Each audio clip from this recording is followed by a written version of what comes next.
The auction house was nearly empty when Vin Diesel placed his bid. $7. That's all it took to win the abandoned Warship Hangar on the outskirts of the industrial district.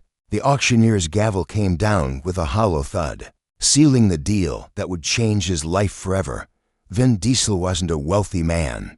He worked double shifts at the shipyard, saving every penny he could scrape together. When he heard about the government liquidation sale, he saw an opportunity. The hangar could be converted into a warehouse, maybe even rented out to local businesses. $7 felt like winning the lottery. The rusty keys jingled in his pocket as he approached the massive structure 3 days later. The hangar loomed before him like a sleeping giant, its corrugated metal walls streaked with rust and age. Weeds had conquered the surrounding concrete, pushing through cracks like nature reclaiming what civilization had abandoned. The main door groaned in protest as Vin Diesel forced it open. Darkness swallowed him whole. He fumbled for his flashlight, and the beam cut through the gloom, revealing the skeletal remains of a decommissioned warship. The vessel sat on massive supports, a ghost of its former glory. Paint peeled from its hull in great sheets, and water pooled on the floor beneath it. Just junk, Vin Diesel muttered, his voice echoing in the cavernous space. But junk I can work with. He was about to turn back when he heard a sound that made his blood run cold. Metal scraping against metal, slow and deliberate, coming from somewhere deep within the hangar. Hello. His voice cracked slightly. Is someone there? The scraping stopped. Silence pressed down on him like a physical weight. Vin Diesel's rational mind told him it was probably just the building settling, old metal contracting in the cool evening air. But his instinct screamed something different. He took a step forward, then another. The flashlight beam danced across the warship's hull, creating grotesque shadows that seemed to move with a life of their own. That's when he saw her. Lisa stood at the far end of the hangar, partially obscured by the ship's massive propeller. She was motionless, wearing what appeared to be an old naval uniform, her hair hanging in dark tangles around her face. In the flashlight's glow, her skin looked almost translucent. "You shouldn't be here," she said, her voice carrying across the distance with unnatural clarity. Vin Diesel's heart hammered in his chest. I own this place now. I bought it at auction." Lisa tilted her head, the movement sharp and bird-like. "Bought it. You cannot buy what has always been guarded, what has always been mine." She took a step forward, and Vin Diesel noticed something terrifying. Her feet didn't quite touch the ground. She moved toward him with an otherworldly grace, gliding rather than walking. "Listen, I don't want any trouble," Vin Diesel said, backing toward the door.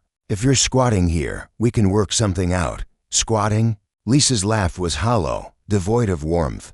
"I have guarded this ship for 73 years. I was its navigator. I died on its deck when the fire broke out in 1951. And I will continue to guard it until the sea itself claims what remains." The flashlight flickered.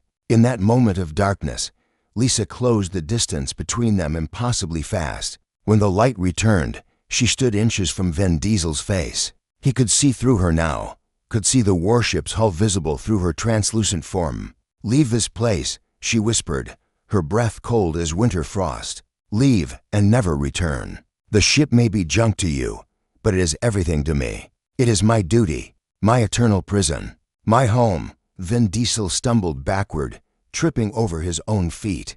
He crashed to the concrete floor, and the flashlight rolled away, spinning circles of light across the walls. Lisa loomed over him, her form flickering between solid and transparent. I understand," he gasped. I'll leave right now." But as he scrambled to his feet, something unexpected happened. Lisa's fierce expression crumbled, replaced by something that looked almost like despair. "You're the first person in decades," she said quietly. "The first person who's actually seen me, spoken to me." Her voice cracked. "Even in death, I thought my duty mattered. But maybe I'm just guarding junk, as you said. Maybe my vigil is meaningless." Vin Diesel paused at the door, his hand on the frame. He looked back at the ghostly figure, seeing not a terrifying guardian, but a lonely soul trapped by obligation. "Your duty isn't meaningless," he found himself saying. "That ship, it served its country. It protected people, and you're still protecting it. That's not nothing, Lisa. That's honor. For the first time since her death, Lisa smiled.